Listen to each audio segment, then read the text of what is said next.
along with the whole crew today. It looks like I can see a Plundo hanging out in the back.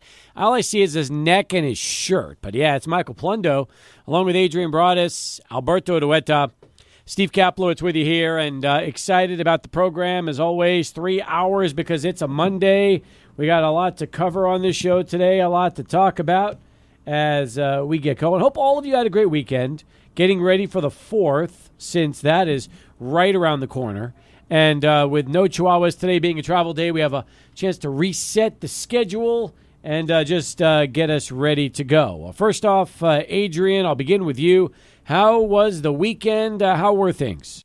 Weekend was great, Steve. Thanks for asking. Got a chance to go to bouts at the ballpark on Friday. Loved the opportunity that the Southwest University Park and Leg Up Entertainment afforded everybody out there. I mean, look, it was a beautiful, beautiful outing out at the ballpark for some fighting and for some boxing. It was excellent to watch all that stuff. I'll tell you this, the fights themselves were pretty lopsided, Steve. They were pretty, none of the fights were that competitive, but I love the pageantry of it. I love the setup out at Southwest University Park. I want to see more fights there. I was talking to Alberto. He was saying if basically they had a better quality card, just as far as competition, it would have been the icing on the cake, really. I mean, it was an excellent night, beautiful weather Friday, so that was what we did Friday. Good. Saturday had a birthday party, and then Sunday yesterday spent it with the family, so it was a good weekend, Steve, and we've got a short week here on the program. Yeah, we do. We only have 3 days this week. We're going to be off on Friday as well as Thursday. So Friday is one of those rare days off for us. We get to take July 5th off. So for those of you that are expecting Sports Talk on a Friday, unfortunately, and I'll tell you who the happiest guy is by far and away, Tim Haggerty, because he gets to miss a story time this week for the first time all season. Hags does not have to worry about story time unless we do it Wednesday. Do we do a Wednesday story time? I think we might have to, Steve. We might have to tell. Oh, Hags is not going to be happy about that. 2 days notice. He is not going to want to do. You got to text him. I'll text him an option. Option A is Wednesday. Option B, 2 next week. So either or. Either we get a twofer, a doubleheader next week, or we get 1 on Wednesday. What do you think about that? I wonder what option he's going to choose. That's the hardest part. Is I don't know what option he's going to choose. I wonder where he goes with this. Yeah, maybe just knocks it out Wednesday. Maybe says, you know what, since you guys are taking the break this week, I'm going to take it as well, and we'll be back for another one next week. So we'll see what happens. Could be the case. We'll see. Well, that's an option we'll take when we get it. Now, I know, Alberto, you and Michael Plundo were both at the boxing on Friday night. How about the rest of the weekend? What'd you guys end up doing? Well, just on Saturday, I caught the Juarez Deportivo Cali game, and then after that, I was doing a whole lot of resting. I feel well rested, ready for the week. I think my parents come into town later this week, too. What do you mean you think? Is that one of those situations where it's like a surprise? It's like a game day situation, and you just don't know until the day they're supposed to show up whether they're really here or not? Kind of, yeah. It's kind of like one of those situations. Have they ever done that to you before where they're telling you they're coming in at the last minute they don't show? Yeah. Yeah, that's not fun either. Really? Yeah. That's why it's just kind of like, well, we don't know. That sounds awful, actually. Yeah. All right. We got a giant soda machine that's trying desperately to make its way through the building. You have no idea how difficult this is. This soda machine is so large, they had to remove the doors and have remove the hinges just to try to get into the building. So hopefully, Adrian, when it's all said and done, this soda machine is able to make it in. Yeah, I think they even had some parking issues up front, too. So, yeah, behind the scenes here at the station over at the River Oaks Property School here at Sports Studios. It's a really nice soda machine, but it is a train wreck trying to get this thing in here. So we'll see what happens when it's all said and done. Hopefully they can make it work. Michael Plundo, how about your weekend? It was great. I had a really good time at the ballpark watching the fights. I thought they were very entertaining to watch. It was my first time ever going to a fight, so that was really cool in itself. I worked from 9 to 4 both days at the car wash on Fort Bliss, as I talked about on Friday. And then after that, I just spent it with the family. By the way, is the Fort Bliss car wash some fun for you? Do you enjoy it? I do, actually. I do. It's it's pretty cool. It's an easy job, and there's a nice little control room that I can hang out in because it's scorching hot outside in 100+ degree weather, so it's nice to cool off in there. Yeah, that sounds good. That does. I like that. By the way, I will say this. Now that I have become a member of the car wash. Was it today? Yeah, it was today. No. Or was it yesterday? Let me think for a second. No, today. Drove right in. I didn't even have to stop. They, scanned my little tag, went in, washed, and I didn't even need to dry much of it because it dries itself. I'm okay with it now, Convenient. I think I'm on board with this car wash membership. At first, I was against it, and I fought it. And now I feel like we could be okay with this. Now that I really have seen it all. Matter of fact, I even told my wife, "Hey, you need to think about getting one for your car. Why not?" The only loser of this is Joel Kaplowitz Big because time. he's just not going to be able to cash in on some of those extra car washes with you all. Well, you know what he used his car wash money for last week, right? What do you use it for? Fortnite? V-Bucks. Ah, there you go. Some Fortnite stuff. Yeah, he wanted Okay. the new skins drop from season 4, and he's like, "Dad, can you please load up my Fortnite V-Bucks because I washed Mom's car." So yeah, you're right. If she goes for the membership, then he's gonna have to find a new way to make some money around the house. Maybe he'll clean the pools. Yeah, especially this month. College football coming out 25. He's got Oh, to get my ready God. for the Well, alternate uniforms. He better, you know what? He better be hoping for holidays. That's a holiday gift for him. If he thinks he's getting that before the end of before the end of the year, he's crazy. Maybe a little extra rain, Steve. Then you'll figure, oh, well, hey, you know what? Extra rain today. I just got the car wash. Yeah. I got the unlimited one, Yeah. but it rained again today, monsoon season. Maybe that's all he could hope for. He better hope that, number one, my wife doesn't get it. He better try to lobby for that not to happen, and then he better try to play his cards right and try to wash it every week, just like we would do it anyway. So that's what he needs to do. Rack up on all those checks. There Yeah, you go. exactly right. I don't know if he's got the. I don't know if we'll see if he does that. We'll see if he has the sales ability to try to talk her into it. I'm very interested in that. So, anyway, all right. That's the weekend for all of us in a nutshell, how we all had a chance to enjoy things around. And by the way, I did spend yesterday in the pool with some friends in the family. It was nice. Pool's good. More chlorine in the pool now than ever before. And it's because things are working. The chemicals are finally balanced properly. The pool is acting like a pool again. I'm excited. I'm ready to go. So you're on the uphill right here, Steve. You're on a peak. Everything is good. This is perfect for the holiday week too, for 4th of July. So the quest that you were on last week, it ended in a good story. It did. Although there's always something. And this week for the 4th, it looks like I might be doing something I've only done twice before, but I'm excited about it. Smoking a brisket for the 4th. Ooh, nice. That's excellent. Okay. Well, that's excellent for one, but the only downside is this, okay? Chances are I'll probably put it on the smoker at midnight on Wednesday into Thursday, okay? Because it takes about almost 6 hours for the brisket to get to 165 degrees, which means between 5:30 and 6 in the morning, I'll wake up with the alarm, take it off the smoker, wrap it in pink butcher paper, and then back on the smoker for another 6 hours, hopefully back to sleep, but I'll be honest with you, I'm probably going to be wide awake when that happens. And then wait for that thing to hit the target of 205, and we're set and ready to go. It's all part of the process. That I is get part it. of the process. Yeah, it's an overnight deal whenever you do it, especially if you're going to host a party and you got to make sure it's at a certain time and it's ready by a certain period. You got to make sure to do it that, in that kind of window. So I get it. Well, as far as the first wake up process, you always are it's easy to wake up though, Steve, because you want to see how your brisket looks at that first wake up period. I'm going to be on edge. I'm going to be on edge. I hear you on that. Because here's the thing. I did this for the very first time, like in October of 2020 when I got the smoker. Had no idea what the hell I was doing. No clue. And I knocked that thing out of the park. It had a beautiful bark on it.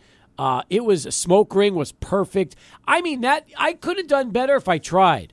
So the second time I did it, it was okay, but it just wasn't as good as the first time. Here's the crazy thing. First time I used choice meat. The second time I used prime. So it's supposed to be better with prime. So I'm going back to prime this time around anyway. I'm determined to get this thing right. And all I can tell you is I want this third time to be the ultimate. Because here's what we're going to do. If everything goes well, it should be finished around noon on the 4th, okay? Then I'm going to take that baby, wrap some towels, put it in a cooler, and let it sit for like 4 to 5 hours. So by the time we are ready to eat at 5 o'clock, that thing has been staying warm in a cooler. The fat renders back into the meat over the course of time while it rests, so that when I break that greasy brisket out at 5 o'clock and start slicing it, it should be like butter. So that is something I'm excited about. Nice. I'm ready for you, Steve. I'm ready for the excitement. I think we need a 4th of July post from you with a picture of it, either a thumbs up, thumbs down, maybe a little rating on it, I don't how want it a came thumbs out. down. If it's a thumbs down, I'm going to be upset. Then the photo's not going out. The photo's not going to be shared, maybe. No, well, maybe it will. Well, you'll know. If you see no photo, you'll know it came out like crap. Then just don't ask. If you see a photo, I'll be proud. Okay, I like it. That sounds good to me. I'm anxious to see it. I think I'm very optimistic for you, Steve, this week. I think we'll be okay. We'll be okay. You're on the upswing for the pool, upswing here for the smoker, here with brisket. Yeah. Things are looking up here. I feel good. I feel confident. I feel good. I don't want to jinx it, but every time I've done a major smoke on that smoker, it is between a 9 and 10 and a 10 out of 10, almost every time. That's a good rating. I'll tell you right now. And I've done just about everything, except I want to do the giant. You know what I want to do? I want to do the dino ribs. Those I haven't done yet. That I want to do. Man, when you get those right, like our friends from Desert Oak Barbecue, it's always the best. Oh, it's good stuff. Good stuff. Anyway, but that's how we're going to spend the week. You guys already have plans for the 4th? Everybody's good to go? No, not concrete plans. You always have plans. I'll have plans. You have plans every major day. There's always something going on with you. Saturday I asked you, hey, what do you got going on? Like, I got a birthday party. There's always something. We can see fireworks from the back, from our backyard, but we're watching dogs. We're watching Extra Dog this week, so our sister-in-law's dog. So I don't know. We might have to maneuver some plans, maybe a little audible here. There you go. So as long as you can see the fireworks from the house, you're good. Oh, That's I all agree. that matters. All right. So you're babysitting dogs. Alberto has got his family coming in, perhaps, thinking they're coming in. Michael's going to be spending it with his family. You know that. So we got a lot going on. Busy week. Busy week here on Sports Talk. Oh, there's so much to get to, too. Andy Imfeld's going to drop by in a minute. Chihuahuas are back home starting tomorrow night. They've got speaking of fireworks, they've got fireworks, I think, 3 times this week. I think they're doing it Wednesday, Thursday, and Saturday. 3 shows. When are they ever home during the 4th of July? It's awesome when they are. It's a blessing when they are. Don't you feel like this is only the second time in 11 seasons that the Chihuahuas have actually been home during the 4th of July? Yeah, it sounds like it. I mean, maybe kind of recently they've been home, but prior to that, it never really happened. So it's always a good time to take advantage when they're in town Tuesday through Sunday. I mean, people could definitely schedule a time to go out to the ballpark at some point this week. I'm excited. So we'll get a chance to talk to Andy about that. Tons going on in the Major League Baseball, the NBA, and the NHL. My God. Free agency is hit, and there is moves going on everywhere, all over the place. So we'll do that on the show today as well. Who has made their teams better and who are worse? We'll get to that and a whole lot more. Good to have you with us on a Monday edition of Sports Talk as we send it over to Charlie 1 for our first traffic update of the afternoon.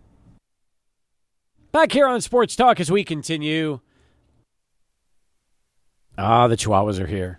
They're back in town. Andy Imfeld is with us, the on-field MC. He's also the head of marketing and promotions. That's his real job. That's the job you never hear about. That's the job that actually pays him a salary. The on-field MC is basically like Andy doing a favor to the Chihuahuas. Let's be honest. It's like telling the team, yeah, you need somebody during the games. I get it. All right. I would normally have to work anyway and do something. Give me a microphone. I will delight thousands of fans every day for the last 10 years.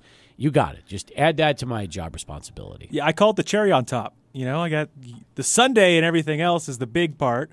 Cherry's sweet, pretty sweet though. I would say so. Yeah. Look at what being the on-field MC has done for you. You get to wear jerseys every time there's a game in a big situation. You also have had your own bobblehead already given away, which, right. let's be honest, you never would have had a bobble hair or bobblehead had you just had a regular day job. So that helps too. That's true. And you're probably right now the most recognizable face at Southwest University Park every year. Like if you ask people who's this guy, and you show them a picture of Brad Taylor, very few will know he's actually the guy that runs the team. But if they send a picture of you and say, who's this guy? They'll be like, oh, yeah, that's Andy, the on-field MC. Everybody knows because of this. Yeah, it's me and Chico, I think. Because I think so, too. Yeah, I mean, we've had a lot of great players that come through the organization as well. But a lot of them are only here for maybe a season, maybe 2, maybe 3. And then they get promoted or traded or whatever. So we don't have that consistency. Me and Chico have been here since day one. You have. You've been here since the very beginning. In fact, when we did the Chico unveil, were you here that day when we actually unveiled him? Yeah. Remember that video we did when we shot that back in like 2014 and we unveiled the mascot for the very first time? I was a lowly little intern, just probably standing in the corner, just soaking it in. But no, yeah, I was here. I remember that. I thought so. Now, here we are. We're ready to go. We got a busy week of baseball. And by the way, 3 fireworks shows this week alone. 3 out of 6 games. That means we're batting 500 for fireworks. Monster, yeah. Of course, the holidays coming up. We got to celebrate. So GECU Independence Day celebration is both Wednesday and Thursday. We have a special extended show on Thursday night to amp up the 4th a little bit. And then on Saturday, of course, we have our normal fireworks spectacular on the 6th. If you end up going to the 3rd, the 4th, and the 6th, will you see different themes every night? Yeah, every show is completely different. Of course, on the 3rd and the 4th, we're leaning into patriotic music and that kind of stuff. Saturday is a video game theme, actually, but every show is different, so it's going to be fun. When you say video game theme, does that mean that you're going to actually be playing like video game themes during the fireworks show? That's it, yeah. All of our stuff is choreographed to those music, so you'll see a little bit of Mario. I think there's some Zelda in there. If you're a video game fan, you'll enjoy that post-game show. Will there be any new video games, or will they all be the old classics? No, yeah, we got a mix of it all, so should be good. I see here it's called Video Game Fireworks on Saturday, July the 6th. But let's backtrack. Let's go a little back in time. Let's start with tomorrow, because tomorrow is going to be the first day of the homestand. In fact, you have your $3 chicken roll tacos, your $3 12-ounce cans of beer, and your $6 Casadotas cans. Yeah, Albuquerque's in town, folks. So we kick things off 5:30 gates. First pitch 6:35. Taco Tuesday specials are the best, and we love that we start our homestand off with that. And if you want some savings on some delicious tacos, then come on out. Do we know the beer that'll be featured tomorrow? I don't know what it is. I like that. We normally discuss that during our morning meeting, but I mean, it's a cold beer, so. How many different types of 12-ounce cans of beer do you have to choose from that could be for this $3 sale? I think Adriana, who's the general manager for PSC, Professional Sports Catering, she chooses that. I think it rotates with all our domestics. So that's what I figured. I think we've had Bud Light, Estrella, those kind of things. I know. So. It's nice because you have the domestics, but you'll throw the Estrella or the Tecate in from time to time as well, which is kind of nice of you guys. Yeah, so delicious. Come on out. There you go. So Taco Tues, specials end 2.5 hours after gates open. That's going to be on Tuesday. Okay. Now, you mentioned Wednesday, Thursday. That's the Independence Day fireworks. There will be jerseys, special jerseys worn. Will they just be worn on the 3rd and 4th, or are they going to be worn all the way through Sunday? No, they'll be worn on the 3rd and the 4th, and then after the game on July 4th, the guys that wear them will autograph them. And that auction, though, will still run through Saturday night. So these are specialty jerseys that will be auctioned off to benefit the El Paso Chihuahuas Foundation that supports local nonprofits and charities. And, yeah, it'll run all week. And then with the final out of the game on Saturday night, the auction will close. Excellent. Let's take a look at these jerseys. Let's give us a preview of what they sharp, look like. Man. And I think they're going to match the Stars and Stripes cap of this year pretty well. Navy blue jerseys with a red and white trim, and then the numerals or white numerals with the red trim. And then let's talk about Chico. It is Uncle Chico because you've got him in the Uncle Sam look with the pinstripe cap, just like July 4th would be. I like this. Is this the first time Chico's been decked out Uncle Sam style? It's the very first time, and folks, I know you're listening right now, and you can picture that howling Chihuahua logo that we have, that Chico's his face is shouting off to the side, and he's wearing a sombrero normally. Yeah, we just switched that with the old Uncle Sam hat. So pretty cool item. And yeah, it's also unique that we have the jersey numbers on the front and the back for this jersey. Will there be special Howling Chihuahua Uncle Sam merch for July 3rd and 4th that will have T-shirts or other specialty items that could show this new look, or will it strictly be the jerseys that will be up for auction? You know, that was never officially confirmed. I think that was in the works, but there absolutely are going to be retail pieces available, red, white, and blue. Maybe not specifically this one logo. But a fan favorite that we have annually is the New Era Stars and Stripes cap. Those will go on sale on Wednesday, and we have a very limited run of those. If you're a Chihuahua season seat member, you get early gates on Wednesday to get the first crack at those. So it's important to note they will not be available tomorrow. Correct. They will be available on Wednesday and Thursday before the two big games for Independence Day. Yeah, and it's a sharp-looking cap, and I know a lot of Chihuahua fans have collected every single one over the years. Really? It's a gray cap. It's got an EP with red, white, and blue, and a very cool 4th of July patch on the side as well. You're telling me that there are some fans that have collected every single July 4th cap? Oh, absolutely, yes. Really? I know multiple people that have done that. You do? Yeah. Okay. I don't have all of them, but I know they're a sought-after item every year. Well, do you generally wear the 4th of July caps? No. You're not a cap guy. With your lettuce, why would you even wear a cap? You might as well just show off the hair. You know what? When I normally go to a baseball game as a fan, I do wear a cap. Well, I don't know. Like I'm working, so I feel like you're right. I got to show off the hair. I do. I mean, have you ever worn a cap for any homestand at all? Or if you think about it, have you never really worn one? No, I've worn caps every once in a while, especially at day games and stuff. I'll just have one on. But it gets hot. Yeah, absolutely. Okay, so that's going to be Wednesday, Thursday for the Independence Day celebration. Then we have Friday, and Friday is going to be Pickleball Day. That's it, yeah. So it's this new craze, I guess, that's going around the past couple of years. So we're giving away a pickleball set. It's a one paddle and a ball. So you and your friend come out to the ballpark, you both get a paddle, and then go play some pickleball. So the point is this, okay? If you want to play pickleball, let me see that pickleball paddle. So you've got, very nice. So this is a Chico. You got the eyes from the Chico look on the front, and it's got the, what's a nice paddle? White Chihuahua's design. It's sponsored by IPS Inc. And on the other side, you've got all of the 915 EP and the dog, and it's got the yellow ball. So that is perfect. That is the way to do it. And the handle's no joke. No, it's a nice paddle. It's a nice padded handle. Yeah. But the point is this.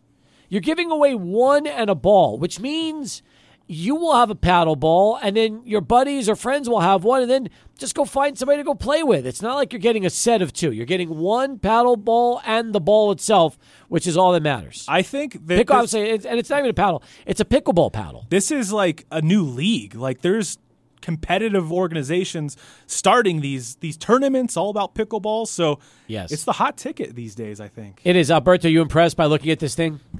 Yeah, it's really, I'll go take a look. It's really nice. My dad plays a lot of pickle, so I'm There you very go. familiar with this popularity, and a lot of my friends have gotten really into it. Adrian, I'm digging the pickleball. I know. Are you like me, or are you like? I remember on Friday's show, a couple of people were saying that they feel like they're too young to play pickleball. You can never be too young to play pickleball. No. I think it's very inclusive, man. I Me feel like too. anybody can play pickleball. It's like men, women. I like to play against my wife. She honestly wins sometimes. I believe so it. It's tough, but we love playing. So I like the paddle. We own some paddles, but I would love to add one of those signature ones to my collection. And it's free if you get there. If you're the first 1,500 fans, it's as simple as that. You'll actually be able to get the whole pickleball paddle and ball. Yeah, gates open at 5:30 on this day as well, so get here early. Our giveaways go pretty quick, guys, so get in line early. All right, we'll come back. We'll talk about the rest of the homestand as we continue. Weekend right around the corner. But first, before we continue with Andy, let's go to Michael Plundo standing by with this bottom of the hour Sports Center update.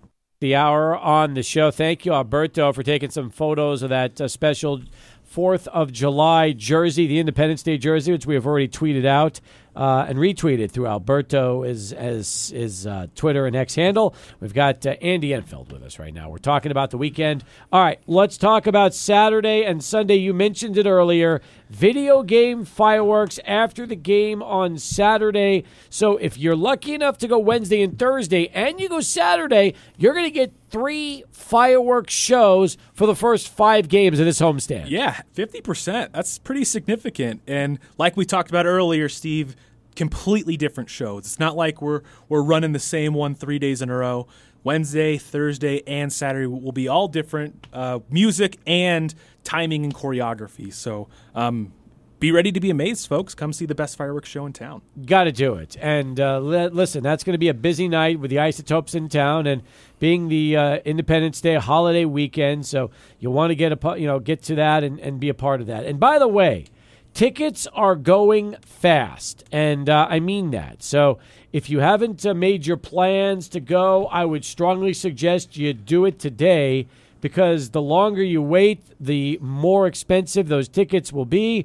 With the I think it's called not demand pricing. What is it called? It's the dynamic. Dynamic. That's the the dynamic word. pricing. The other D word. The dynamic pricing. So get those tickets before it's too late. Yeah, folks, you've already decided if you're going out of town for the holidays or not. So if you're going to be in town, come celebrate with us. We're excited to have 6 days of Chihuahuas baseball where you can come enjoy. Absolutely right. All right.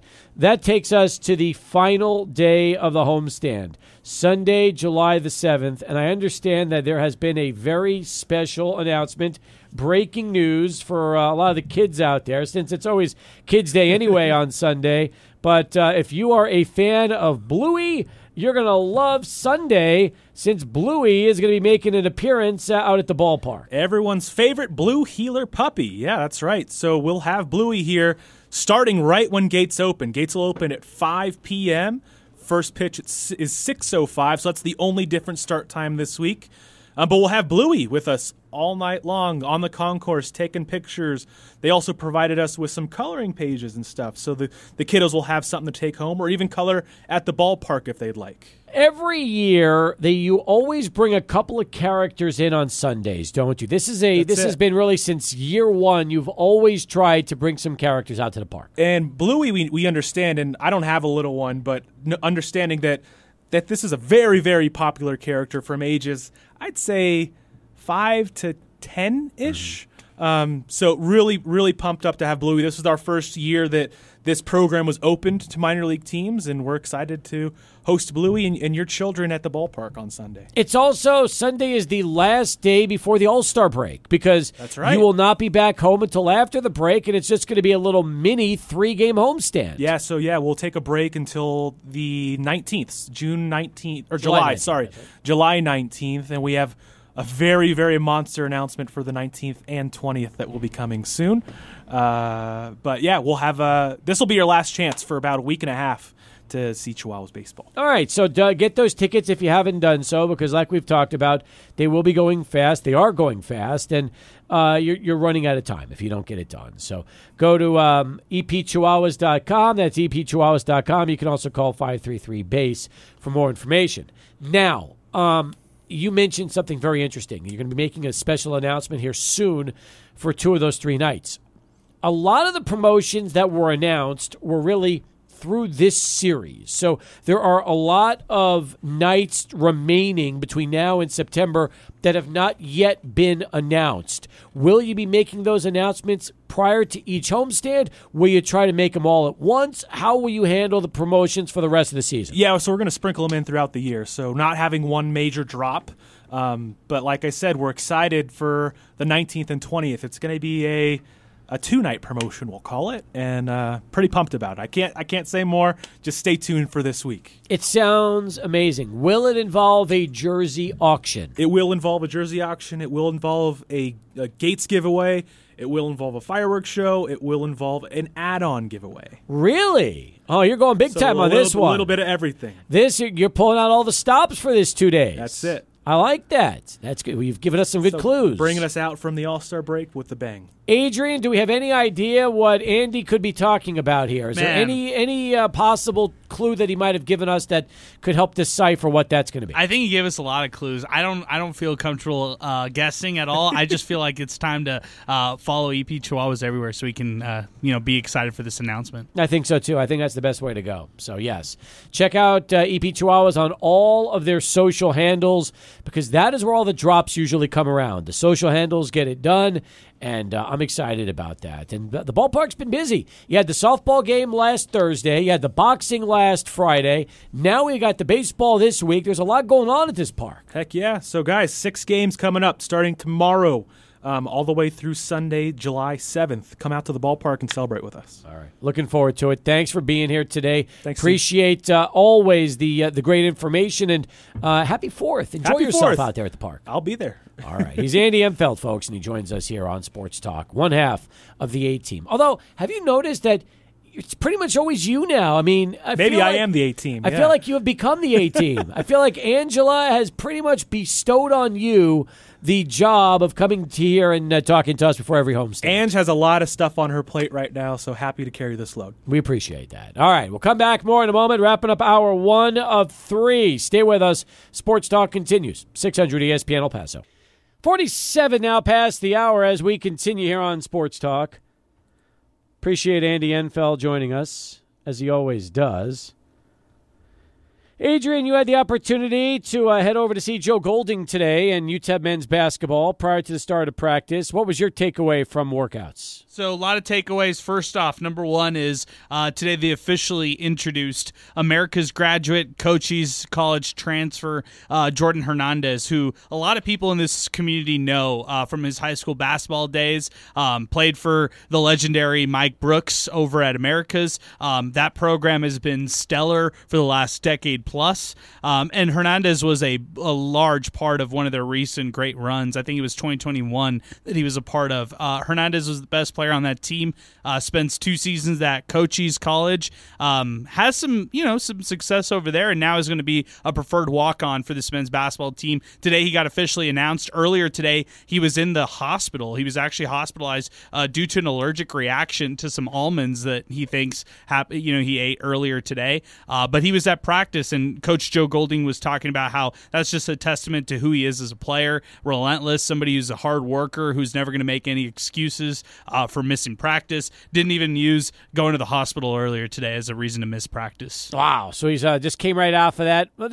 Hopefully he's got an EpiPen and he's ready to go. Yeah, I think so. I mean, yeah, they said that he had like an IV earlier, and nonetheless, he was at practice. Biggest takeaway today is this team is going to be going out into the community for the rest of the summer to try to engage with all the people here in El Paso. They're going to be going off to different they're going to have practices open typically Thursdays of each and every week, and then they're going to go Fridays on the road to different parks across town to go off and see, just to see different people in the community. How long do they have, by the way? How long is this going to last? I believe it's going to go all the way to the Bahamas, and I think the Bahamas is the week 3, if I'm not mistaken, of July. Okay, so they've got to really – the whole idea of this is to train for the Bahamas and basically giving them that extra time. So they've had summer workouts before. Usually they're never open like this to media members, so it's cool and it's refreshing to see them have, just these open practices and stuff like that for media members to watch. Today we got a chance to talk with guys like Baylor Hebb, guys like Derek Hamilton. So it was just good to catch up with these guys because you don't see them after a while. And for us in the media, we haven't really seen these guys since before they went off to the Conference USA tournament, so it's good to catch up with them. Does Hamilton look thinner? So that's the subject of today's interview with him. We should definitely play some of that audio. He looks thinner, Steve. In fact, I think he looks like he's lost a lot of weight, and I'm not trying to use a lot of hyperbole right there. I think it's all positive right there. I think he's really working at it, and he said that's the number one goal for him this offseason is to get him in shape. All right, let's play some of the audio from earlier today. Here's Derek Hamilton with the media.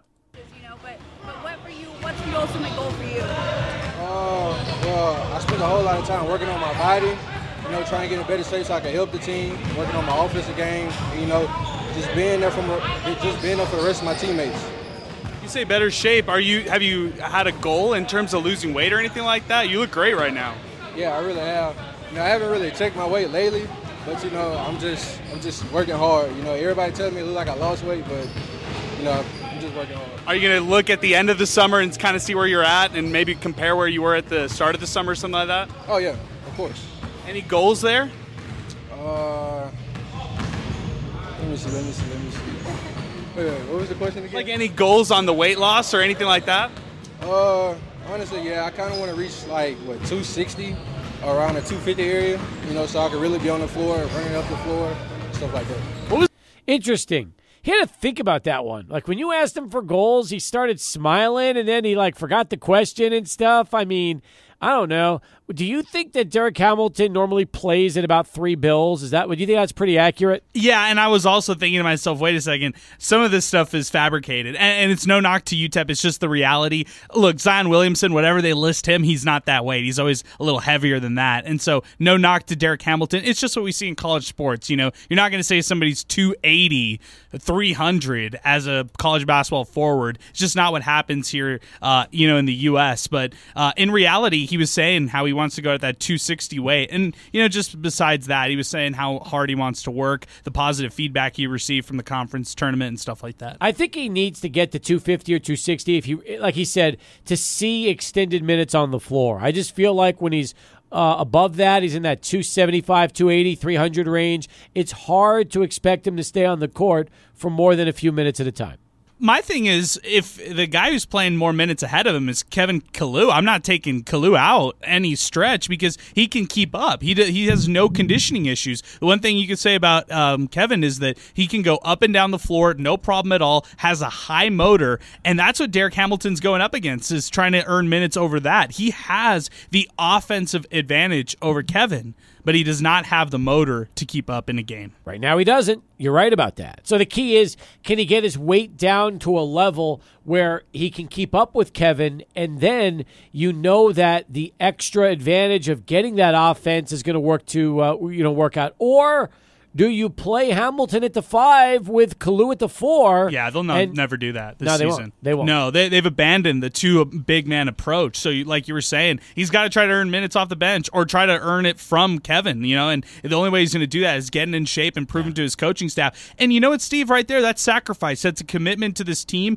and I put it on Derek Hamilton to do that. That's stuff that you have to put in all that work over the offseason and maintain it all throughout the actual season itself. It's not easy, but it's something that he's got to commit to doing. Well, and they're also seniors together. So this year, Hamilton's a senior, and so is Kalu, which means that they're both gone after this season. So that's the hard part, too. Now, the nice thing is you've got a little bit of an insurance policy with 2 bigs there both playing as veterans on the team, but they have such a different skill set. The truth is, what Kevin Kalu offers is completely different than what Derek Hamilton offers. Right. I mean, Kevin's going to be the one who's going to switch on ball screens and make everybody excited about what he does defensively, and then Hamilton will just go on a nice frenzy and hit 3 shot mid-range buckets in a row. So I feel like they both offer a lot different things to this team. I feel like the one thing that Hamilton can round out, as he could round out as a nice defender on this team, and then that way he could actually earn maybe more playing time, maybe even some starts down the line. Can you imagine if you had Hamilton's offense with Kalu's defense? Yeah, it's the ultimate play right there. It would be. You're exactly right. 1 down, 2 to go as we continue here on SportsTalk. Still a lot more to talk about today. We haven't gotten to the NBA free agent market yet. We'll do that. We've got a lot more with both Michael and Alberto as we continue. USA back in action tonight for you soccer fans as well. We'll talk about that and a whole lot more as SportsTalk continues. 600 ESPN El Paso.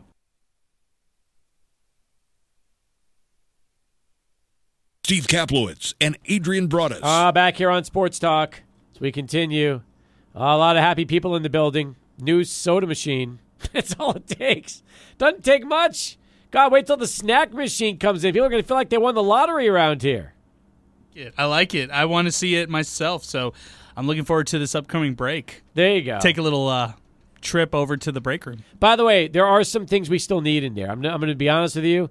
I heard what was filled in there, and I'm like, we still need some diet drinks. We still need the Coke Zeros and all that, but it's a start. It's a start. Nice. We're upgrading over here. And they have credit cards and Apple Pay now. Excellent. In the 21st century over here. Isn't it amazing? Nice. Yeah, it just took a little while. Are you shocked? I'm very shocked. But if you were involved with this, Steve, I'm not shocked because you'll make it happen. All I know is it took a lot to get that machine into the building today, and our chief engineer was not a happy guy. In fact, I heard some things out of his mouth that I haven't heard in a while. So the good news is it's in. It's in the building. We're good to go. We're golden. You know what? He's got Thursday and Friday off, so there you know go. what? He'll get some time to rest the back. Do you think he really will have Thursday and Friday off, or will something happen that will force him to the mountains? You know what? We just jinxed it right here, Steve. We said he had it off, and then just because we said that, something's going to go on the mountains at some point. Hopefully, it's not a firework that gets up there. I hope not. That's right. That is absolutely right. By the way, there are some amazing NBA stories that have come out today with the first day of free agency really hitting, and deals like crazy. In fact, I want to get to the UTEP. I want to get back to UTEP for a little bit because you threw some great stuff on Twitter and X about football, which we'll talk about on the show today. But first, the story that Jason Tatum just signed a 5-year, $314 million contract with the Celtics. That is more than $60 million a year. That is like $63 million a year. Oh, yeah, it's going to continue to get higher and higher as far as pay goes for these NBA players. Luka's going to break the bank next, so he's just the superstar next in line. Jason Tatum just being awarded for staying with the Celtics. That's why NBA free agency is so different now, Steve. I mean, it used to be, hey, we get excited about LeBron switching his team over from the Cleveland Cavaliers over to the Los Angeles Lakers, or Kawhi Leonard moving from the Toronto Raptors. Where's he going to go? Who's going to be involved in the Kawhi Leonard sweepstakes and the Clippers grab him last minute? Or Kevin Durant, what's his decision? Where's he going? Nowadays, we just get excited about Paul George and Klay Thompson. The reality is the fact that all these teams are incentivized to keep the guys that they draft, like Jason Tatum, pay him a lot of money and keep him in their team. But he's not that good. He's not a $60 million player. I mean, come on. Now, let's, in context, Isaiah Hartenstein just got himself a $30 million a year deal for 3 years with the Oklahoma City Thunder today. I think it was $87 million over 3 years. That's $29 a year. So if Isaiah Hartenstein is a $30 million player, then you can make the argument that Jason Tatum is a $63 million player per year. But that is so much money. That is crazy, crazy money. I mean, They make a lot more than Major League Baseball makes when you start to think about the big stars. Look, we were balking at Ohtani's 10-year, $700 million contract, even though it's all backloaded. And then you realize that, Ohtani's going to play 150 games, even though he's in the DH. And then he's going to start pitching once he can throw, and then add that to his DH responsibilities. And then you think about Jason Tatum last season.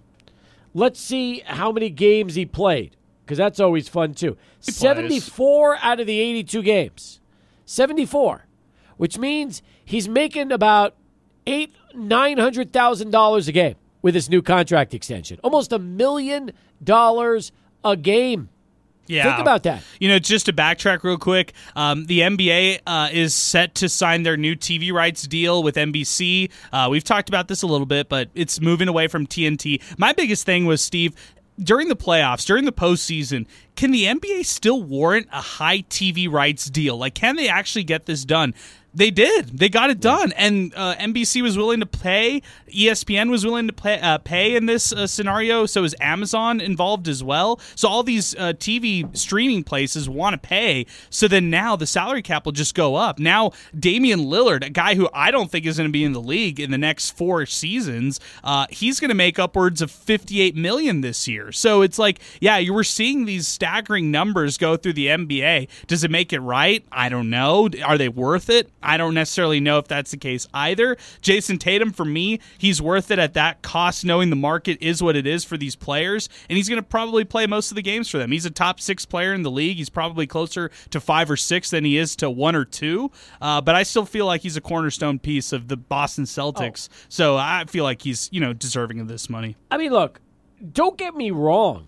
Yes, he is a cornerstone piece, but to me, paying anybody in that league $60 million a year just seems outrageous. It really does. And if that's the going rate for the superstars, everybody should try to play in the NBA. I mean, Let's be True. honest. There's your ultimate goal. Let's go. You know what? Be a pro basketball player. Go play in the NBA and have a chance to break the bank. Hopefully, Tristan Newton can do that in a couple of years. Yeah, and the people who hurt when it comes to all this are the guys on the rookie year deals because they're just making a couple, just $1 or $2 million or $3 million at most. And I say only knowing that that's life-changing money for anybody here in this building. But at the same time, it also really hurts that kind of mid-level guy or the journeyman guy, the rotational player guy who's just trying to make his next contract. Although you did mention Isaiah Hartenstein, and if I would have known that he would have made $29 million a season, Steve, I would have said, no way. There's no absolute way. If you would have told me Klay Thompson at the stage he is with his career and the injuries he's suffered, the 2 ACL injuries recently, he's going to make $50 million over the course of 3 seasons, I'd say that's, a risk right there. But teams are still willing to do it. I still think the one that's outrageous is 4 years, $200+ million for Paul George. Paul George to Philly? These aren't real deals for me. These, Kawhi Leonard going to the Clippers, that's a real deal for me. The average NFL salary is $2.8 million. The average NFL salary, $2.8 million. The average NHL salary, $3.5 million. All right? The average Major League Baseball salary, $4.5 million. The average NBA salary, $9.7 million. Something is wrong. Think about it for a second, okay? Now, NFL has 85 players on a roster. No, not 85. That's college. What? 52. 50, okay, that's fine. 52. And there's all these other positions, and they don't pay them accordingly, so we have to at least factor all that in because every position makes more. Quarterbacks make the most, and we already know running backs make the least. And then wide receivers make a ton of money, linemen make a lot of money, and so do defensive backs. So it's a different scale to look at that. But, again, you break down the NFL, $2.8 million. NHL, $3.5 million. Major League Baseball, which, again, surprised me a little bit, but they're at $4.5 million. NBA, $9.7 million. Now, understand this. There are fewer players on an NBA roster than all the other sports. I mean, you got a ton of players on the NFL. You got a lot of guys playing, in Major League Baseball and the NHL. And then you got a very small roster in the NBA. So I get that. Smaller means bigger. But wow, that's a lot of dough. That means the average player, if you are just average in the NBA, you're making $10 million a year. Think about that for a second. Well, but what do you want? These guys not to make that money?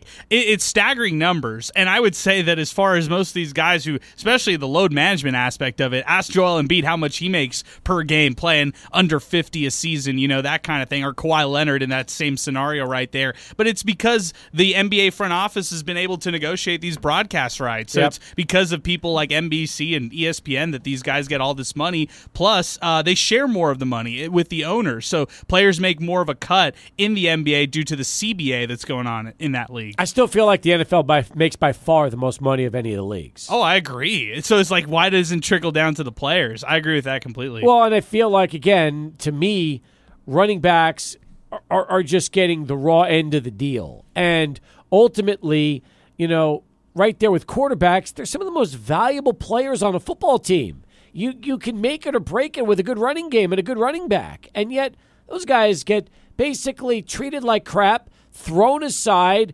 replaced by the next flavor of the month, and that's the way the NFL treats them. It's a travesty with what happens to running backs in the NFL these days. Yeah, going back to Hartenstein, that's like a fringe player on a contender team right there for the Thunder, making $29 million a season. You think about the highest paid running back, Christian McCaffrey, at what, $16 million, $19 million, almost double that on a per annual basis. But understand, the reason iHeart is making so much money with Oklahoma City, the Knicks made him.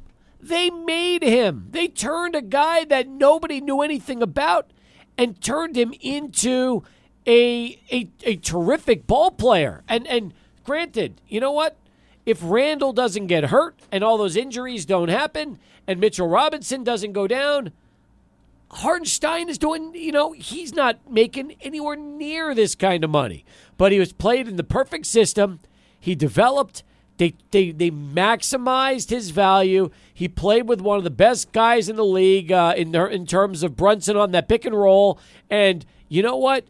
The Knicks essentially took a guy that would have been a fringe player at best and turned him into a $30 million a year center. Yeah, it's true. I mean, all the playoff guys, it felt like cashed out today. I felt like, whether it was him going over to Oklahoma City, the Clippers today signed Derrick Jones Jr. after the Mavs got Klay Thompson. So that's another guy who really stepped up in the postseason and really elevated his value here in offseason free agency. This is what happens now when there aren't those desirable free agents left in the pool for you to pick from. You're left to signing and overpaying for some of these guys, whereas in the past, you could get some of these guys for a veteran minimum level or something like that. You don't have to pay Isaiah Hartenstein $29 million a season over 3 years. Klay Thompson's making $50 million from the Dallas Mavericks. So essentially, you know what they did? They traded away Tim Hardaway Jr. and decided, instead of giving Tim Hardaway $18 million on an expiring contract, let's give that kind of money to Klay Thompson and bring Klay in instead. Yeah, it's a gamble right there. I mean, it's something, he's dealt with two significant Achilles injuries recently, too. It's not like this happened a long time ago. Klay Thompson last year didn't look great. He looks like a step behind defensively. Could still shoot lights out. I don't have any kind of qualms over that, and I think that we'll have to see. I mean, you're telling me to bet on a Mavs team where Kyrie Irving is returning. He's also dealt with his stuff off the court for being unavailable at times. Same with Klay Thompson. You're telling me to bet on that team led by Luka, who loves to complain. Like, I don't know if I'm necessarily counting this team as the bona fide contenders out of the West or favorites out of the West. I still probably side with Denver or Minnesota. All right. You have anything to add? No? Nothing yet. Plundo, you want to jump in on this conversation, or are you good? I'll just add to the Klay Thompson. I feel that Klay Thompson is definitely not the same player that he was with Golden State. I will say for Dallas, I think his role will be a bit better because you got guys like Luka Doncic and Kyrie Irving to take the pressure off. So I really don't think Klay Thompson is going to be asked to do much. If he could just step back, make the occasional threes, and not go 0 for 10 a game, I think Dallas will be okay. All right, that's good to know. And by the way, it's also kind of interesting in the sense that even though he went ahead and called a trade to Golden State, which did not go down, Paul George to Philadelphia was something that Lane had on Saturday. In fact, Lane, who most people have felt like, they looked at the Golden State trade, threw right back in his face. He came out and just followed that one up with this. Hey everybody, got some more breaking news. I know I said for a whole week that Paul George to the Warriors was a done deal. Getting reports now from my sources last night that Paul George to the Sixers is now going to happen. Not the Warriors. Paul George will be in Philadelphia sending a Sixers uniform next year. Get ready for that to happen. It's your 16-year-old source, and let's see PG in a Sixers uniform. Look for the deal to get done by this weekend. All right, so he hit that right. All right, your 16-year-old source. And he had that. In fact, that video, a measly 70,000 views, Adrian, as he called his shot on that one and was good. So how are we ranking this, Steve? Is this allowable right here? Hey, my sources have told me this is pivoted, even though the first video was, hey, I believe my sources, this is happening, this is a done deal? We good with this? Look, to defend him, I saw on various sources that the deal to the Warriors was done, but the Clippers didn't want to deal him to the Warriors. So, well, I don't think I don't know if that was the case where he just didn't want to sign, is what I heard. I mean, look, he wasn't technically wrong. The deal was done. I don't know, it just didn't go through. Yeah, but listen, this was on the 23rd. So what is that? That was last Sunday. Here, last Sunday. Listen to this. All right, sports fans out here in New York, and I've got some massive news for you. I gave you the Klay Thompson bomb last week, and it's relating to the Warriors. Paul George is going to be a Golden State Warrior. The trade is done, per my sources. Expect the Warriors, young core, to be involved in it. Jonathan Kuminga and Moses Moody, I'm told, are a part of this deal. Paul George is going to be a Golden State Warrior next season. We got a lot of great stuff coming up on the Squared Sports, episode 173, coming out later this week. All right, now listen. Again, he said it was done. You cannot go on social, tell people it's done, and then pivot to another deal and make it like that's done. You can't do that.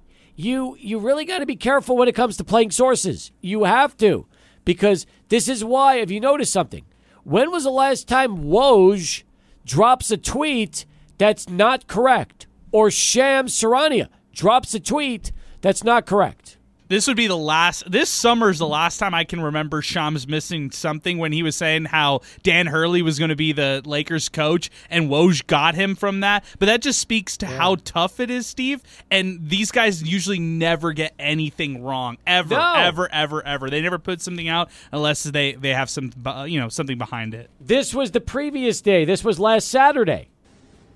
All right, sports fans, I just want to set the record straight that this PG deal is still happening. This is not another Ari Abraham situation like everybody wants to comment. Ari Abraham did not have real sources. I do have real sources outside Just Trust Me, Bro. We got a great episode 173 coming up this week. Stay tuned, and I'll give you the best news to come out for the rest of the week. See, there you go. Again, I've tried to tell this to Lane.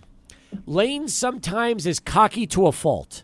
And I'm like, listen, you got to be careful with this. Because people, even though he got the PG to Philly right a few days before everybody else, he was so adamant that the Golden State deal was happening. He said it was done. It was done. So you know what? And then he doubles down on his sources. Adrian, you can't do that. You can't. Next time we'll just coach him.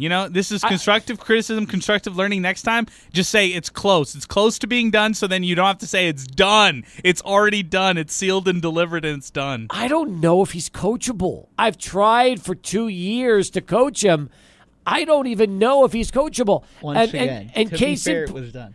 Case in point, I texted Lane on Saturday, and I said, you need to find a better NBA source. And you know what he responded with? Did he say I got it right? No, you know what he responded with? Chill. Chill. He goes, chill. I want to hear his response here. It's Sixers. But the point is, listen, you're going to go on. You're going to make it. You're going to try to make a bold move like that, a power move. Batting 1 out of 2 when you are when you are the guy, you can't be 1 out of 2. You got to be 2 for 2. You got to bat 1,000. You can't bat 500 in this league. I think he was just so excited that that first video blew up, almost 300,000 views, and so you know what? I'm chalking this one up to a learning lesson. I hope he learns from this one. I don't think he will. He told me to chill. I don't feel Lane will learn anytime soon. I really don't. I feel like that 16-year-old is cocky to a fault. Maybe he can have one more breaking story to redeem himself this time, like that kind of level. Let's hear one of those. Okay, fair enough. When we come back, we're going to talk a little UTEP football. Adrian put it out earlier. Wants predictions. We'll tell you what people are saying as Sports Talk continues right after Charlie One, who has this traffic update. 26 past the hour as Sports Talk continues. Coming up in a minute, Sports Center with Michael Plundo. Michael, will you have the story about Brandon Nimmo falling in a hotel room and cutting his forehead? This is the first I'm hearing about this. How in the world did that happen? Well, think about that. How do you now? Apparently, he fainted in his hotel room. First, we heard he fell in his hotel room, but now the story is he fainted in his hotel room overnight and hit his head when he fell. That's awful to see. Prayers up for Brandon Nimmo. You never want to see that kind of stuff happen ever. Here's what happened. He woke up not feeling well around 5:15 in the morning, went to the bathroom, cramped up, and fainted. And then when he came to and got up from the floor, he was bleeding from the head and wasn't sure why. So he called the Mets trainers. They went into his room to assist him, went to the hospital, CT scan, and then just talked about what happened. He's not going to play tonight, but hopes to be back in their lineup pretty soon. Hopefully he does come back soon. I mean, you see the run that the Mets have been on recently, Steve. I mean, they look like a whole new team ever since Grimace got announced as the Mets. I mean, they've looked like a completely new team, and if they can keep this up, they could be pushing for a playoff spot. Well, let's put it this way. They lost 2 in a row. Let's not get too excited. They've lost to the Astros back-to-back days. So I'm not ready to start calling a pennant yet or a championship, but they still have some work to do. And by the way, happy Bobby Bonilla Day. Speaking of the Mets. Yes. Happy Bobby Bonilla Day. How much is today? Well, it's the same as it is every year. Michael, do you know what Bobby Bonilla Day is? No, I do not. Do some research and lead. I want you to lead SportsCenter off in 3 minutes with Bobby Bonilla's story about Bobby Bonilla Day, okay? So make sure that is our first story of the day. I can do that, Steve. Thank you very much. All right. See that? I'm not going to help him. Not going to tell him what it is. This is a good one. It is a good one. It's one of my favorites. So Bobby Bonilla Day is being terrific. All right, look, you started something earlier today. You've done it again, Adrian. You tried to get people reacting on Twitter and X, and they are. Let me explain what Adrian did. 4 hours ago, he throws a photo of our boy Cade McConnell passing in the scrimmage and says, "It's almost time to talk UTEP football. Year 1 of the Walden era. Roster overhaul. Tough schedule with 5 home games. More/less wins than 2023, ? 3-9. Drop your bold prediction for Miner football in 2024 below." You tagged Miner Talk. You tagged 600 ESPN. You credited UTEP Zay for the photo. It's July 1st, and you're already starting up with people. Yeah. What's wrong with you? Why are you doing this? So for me, July turns the page. And by the way, Wind Supply El Paso, brand new commercial. Just seeing that pop up. Shout out to our great sponsors over there. Speaking of Miner Talk, I love it. Yeah, they're throwing footballs off an air conditioner. That looks excellent. I love that commercial right there. All right. But sticking with Miner Talk and sticking with this is usually when we do our off-season Miner Talk podcast. So big shout out to Wind Supply El Paso for being a good sponsor there, and Oscar Arietta Agency for being the title sponsor of Miner Talk. We usually do our football previews. We do kind of everything here in the month of July, Steve, because next month, end of the month, UTEP kicks off the season. When do we do the week-by-week preview on that podcast? Oh, I can't wait. Oh, I can't wait either. Well, actually, I can wait. I hate doing it. I hate trying to guess the predictions, but I'm going to go low this year. I'll tell you that. Not as low as I am. I'm ready to go. I think we got to do it next week, right before you head out on vacation. I think we got to drop it then. I want to talk to Coach Walden, talk to a couple other people involved. So yeah, we got to drop the monster pod. What kind of stupid prediction did I go for last year? 9-3, like an idiot. I think you were 8-4. I think it was 7-5, 8-4. I thought I was 9-3. Maybe you're 9-3.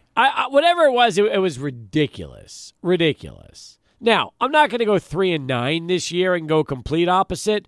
But I'm definitely not. I can't be bullish right now.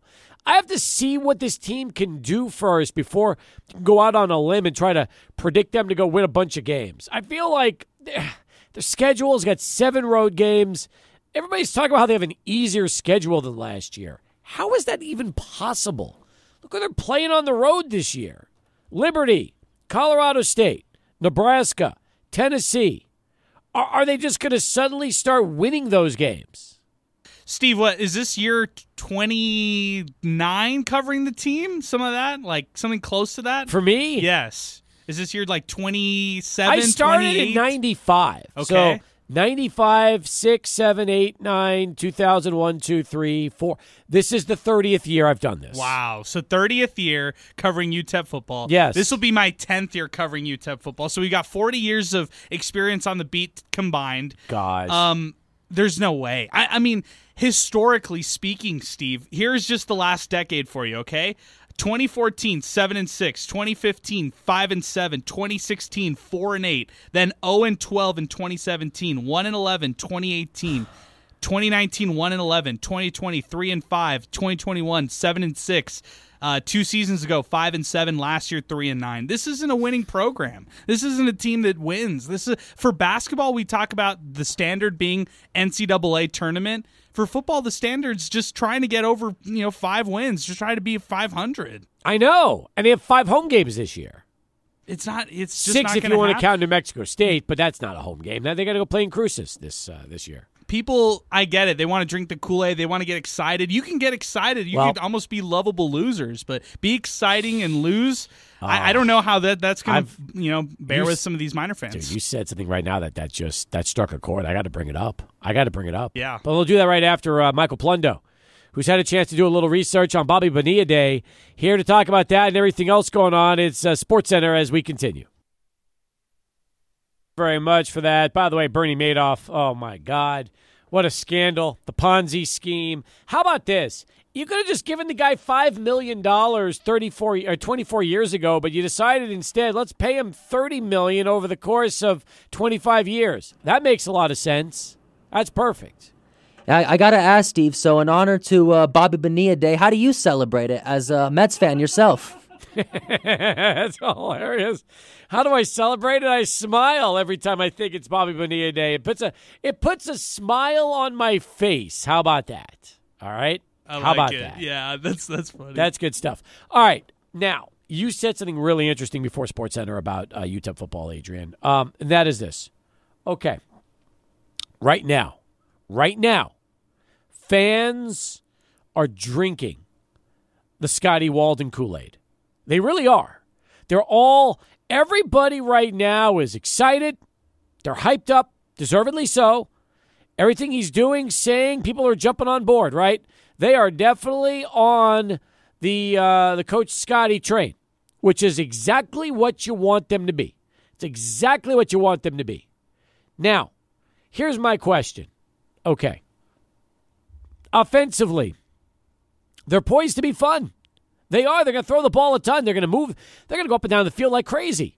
We don't know for sure how many points they're going to score in the process, but we do know that from an offensive standpoint, this should be a pretty entertaining season. Okay? But my question is this. If this team does not win out of the gates, kind of struggles to find a rhythm, and by the way, that schedule is not as easy as people think, how quickly will fans hop off the bandwagon? Or are they on board and will stay on board as long as the team plays a style of football that fans want to see? That's to me the $1 million question. Or if they start losing, will it once again be what we always see around here, panic time for Miner fans? Yeah, I mean, just out of the gate, right? If we're just taking the first two games, Nebraska, that's going to be a tough one right there. Just out of the gate, right? August 31st, having to go on the road. This is a team that has a lot of expectations with them in the Cornhuskers. Let's count that as an L. If you really want to be picky, let's put that in pencil, but I'm putting it in pen right now. Good. The first home game, Southern Utah right there. Remember, Dana Dimmel, his first home game that he coached at UTEP, they lost to an FCS team in Northern Arizona, a pretty good team. And this Southern Utah team, they're pretty good as well. They're not a bad FCS team. This is a pretty solid group. So if they come in and they play UTEP close and maybe even upset UTEP in that home opener, how are fans going to think? If UTEP struggles in that first game against Nebraska, how are fans going to think about that one irrationally? Even if that sounds unfair, Steve. So No, you're right. The expectations are through the roof right now. By the way, okay, couple of trends to note. Thank you very much, by the way. This is Phil Steele. Best investment you can ever make in your life is dropping $20 and buying his book. New one just came out last week. UTEP, by the way, has won their last 5 versus FCS, but they're 2-3 against the spread. Listen to this.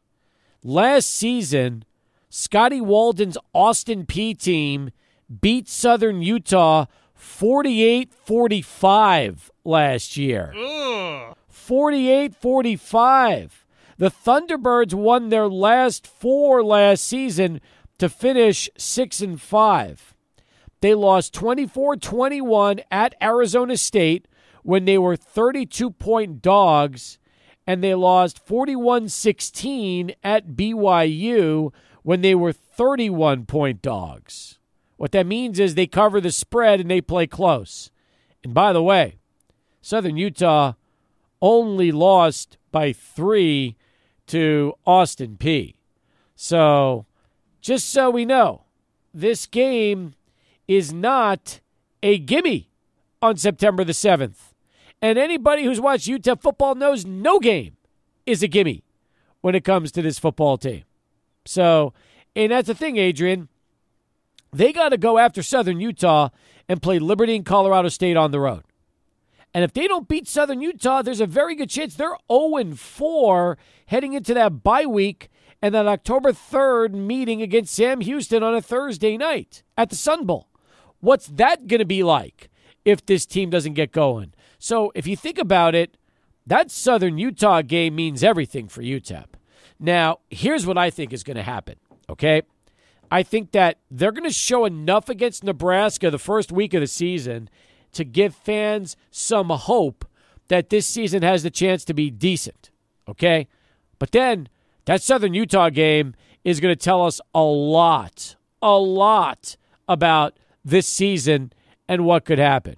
And if things don't go well then, and then they got to go hit the road and play Liberty and Colorado State, it's, again, it's going to test Miner fans, especially those that believe that, A, the schedule's weak, B, this team can go out and win a bunch of games, and people are already on board with Scotty Walden. So that, to me, is what's going to be really, really interesting here about year one. Yeah, I couldn't agree less with, I couldn't disagree more with somebody like Clearwater who commented, we have an easy schedule, Southern Utah home games against FIU, Sam Houston, Kennesaw, Jerry Kill-less, New Mexico State. That's 5 certified bad teams, not even counting La Tech on the road. But we are UTEP. Nothing's ever easy. A lot of winnable game here. 6 wins is my realistic prediction. Dude, all right, I just did it. The last coaches, all the coaches out there for their first season. Dana Dimmel, his first season, 1-11. Sean Kugler, 2-10. Mike Price, year 1, okay, 8-4. Gary Nord, first year, 8-4, surprisingly so. But then it gets ugly. Charlie Bailey, 3-7-1. David Lee, 2-10 in year 1. Bob Stoll, this probably is the best you could hope for, 4-8. Yep. Or Bill Young at 2-10. Yeah, that's right. 41 past the hour as we continue here on Sports Talk. 505-6009, our telephone number, 505-6009. More in a moment as Sports Talk continues, 600 ESPN El Paso. 10 minutes in front of 6 o'clock as Sports Talk continues. Let's get to Enrique. He's been holding on through the break. Enrique, thanks for waiting. How you doing? Good, Cat. Thanks for taking my call. How are you guys? Doing well. Good to hear from you, man. Appreciate it. Cool, thanks. I replied to Adrian on Twitter and X. I told him my bold prediction this year is our Miners end 6-6, and I wanted to try to be as logical as possible. And I feel the most important game this season isn't going to be any of the conference games, but Colorado State. And I'll tell you why. That game will set the tone for the rest of the season. If the Miners can pick up a valuable win, I think that'll help set the tone for positivity, of marking the right direction, and even could set up some big mo heading back over to the Sun Bowl. Oh, I don't disagree with you. I don't see this team. I don't know if I see this team beating Colorado State. I mean, Colorado State was picked tied for 4th in the Mountain West by Phil Steele this year with Fresno State, Wyoming, and Utah State. So, and they've got a kid, Braden Fowler Nicolosi, who's the number 1 quarterback in the conference. Along with one of the top receivers in the conference and the top center in the conference. So, yeah, that's going to be a tough one, man. That is not going to be as I know you're saying. Here's the crazy thing, okay? Believe it or not, Nebraska might not be as good this year as Colorado State. It may not, but they do have I really like their quarterback. It's just I got a feeling, Kat. I had it a couple years ago with Boise State. Yep. We beat Boise State. I was close with the Northwestern, but I don't know what happened in the second half of that game. And I just have a feeling with this game. I don't know what it is. I don't know. For all the other teams are playing this season, Colorado State speaks the loudest to me. Yeah. I mean, there's good reason for that. There really is. I don't blame you. I just feel, and you realize that Southern Utah is not a gimme either. No, not at all. There is no gimme. I mean, that's just what it comes down to. Even Sam Houston State, I think even though we barely squeaked by last year, they're only getting better. Yep. Yep. No, I agree with you. Yep. I totally agree with you. So, yeah, you're saying 6-6. Let me tell you something. If they go 6-6, I'm convinced that Walden should get serious Coach of the Year, consideration as far as that job goes. Most definitely. It's going to not only show a mark in the right direction, but hey, let's say hypothetically we do get those renovations. Our Miners go 6-6. This could even put more back burner to El Paso, even putting more money into Stumble and the Miners. That's true. Yeah. So we'll see. I don't know. I mean, I'm excited. Now, here's my next question, okay, Enrique? Let me ask you this. Let's say that this team this year goes 4-8, right? They're in games. They just can't win. They're fun to watch, but we just realized that it's going to take a little more than a year to get this done. Does that change your opinion of anything, or are you the kind of fan that you're not looking to really lose hope no matter what happens, whether they win 2 or 3 games or they go 7-8 wins? What do you think? If they hit that 4-win mark at least this season, it is showing a mark in the right direction in the sense that our coaches know or what they're doing with their players as marked as what we were at last year. I think one of the biggest gripes and complaints that our fans had with Dana Dimel is he wasn't making the necessary moves or changes that we needed on the spot. On top of that, he was very predictable. We kept running the ball, having the old meat and potatoes. But I think now we have a little flair, a little bit of change in cadence, so to speak, with Scotty Walden. Yeah. I think even at just that 4 wins, it's going to show not just our fans, but even give us a little more edge in recruiting. Hey, remember, we didn't even think about it coming off of Dana Dimel's season. We had one of the best recruiting classes, and also one of the best transfer classes. I know it also helps a lot of our transfers came from Austin Peay, but that's speaking volume. Even though we had a horrible losing season, we still came out with one of the, not the best in Conference USA, but the best in school history. Yeah. I mean, I don't disagree. So we'll see. I mean, listen, the only question is we'll see how long that pays off. Does it pay off overnight or does it take some time? And that's going to be fun to watch and see how that goes. But Enrique, appreciate the call. We'll keep taking calls in our final hour. Good topic. Good job, Adrian. Way to bring football up on July 1st. It's that time of year, man. Time to talk some UTEP football. I know it is. I know. All right, we'll come back. More in a moment. Stay with us. Final hour next. We'll continue this UTEP discussion on 600 ESPN El Paso. Yard Sports Studio. Here's Steve Kaplowitz and Adrian Broadus. All right, and along with Alberto Dueta and Michael Plundo, we welcome you back to the show. We appreciate you listening to us, 600 ESPN El Paso. We're with you today, tomorrow, and Wednesday. And then Thursday the 4th and Friday the 5th, we'll be taking off. Coming back on the 8th for all of you out there. Excited about that. But, hey, hopefully a lot of you will have the opportunity to spend July the 4th and the rest of the weekend at home with friends, family, and loved ones. In fact, it's all about being out at home, folks. And that reminds me, our friends at Palo Verde Homes, they can make living home an experience that you will never want to forget. In fact, they will have this Wednesday from 11 a.m. to 1 p.m. one of their terrific model homes open for you at 13825 Paseo Bosque. It's Bosque. That's 13825 Paseo Bosque, open to the public this Wednesday from 11 a.m. to 1 p.m. You can celebrate the 4th of July with Palo Verde. Amazing prizes. They're going to be giving away, a brand new grill or $200 worth of fireworks. How about that, Adrian? You get to choose fireworks or a grill if you're one of the big winners this weekend. You can go and celebrate 4th of July with a bang, literally, Steve. For $200 worth of fireworks right there from Palo Verde Homes, along with maybe a brand new grill if you're a lucky winner out there for the grand opening. I love it, but I also love Palo Verde Homes. I mean, they've received a Lifetime Achievement Award from 2 to 10 Home Buyer's Warranty. They have all sorts of different home elevations, like what we're just talking about right here for their open house, Spanish, Tuscan, Contemporary, and everybody's favorite, the farmhouse elevation selection. They've got great online reviews. And, hey, you can't spell Palo Verde without love in there, and they make all their homes with love. That's paloverdehome.com. Excellent. As we continue our final hour of the show, 505-6009. That's how you can weigh in and talk to us. You can also get in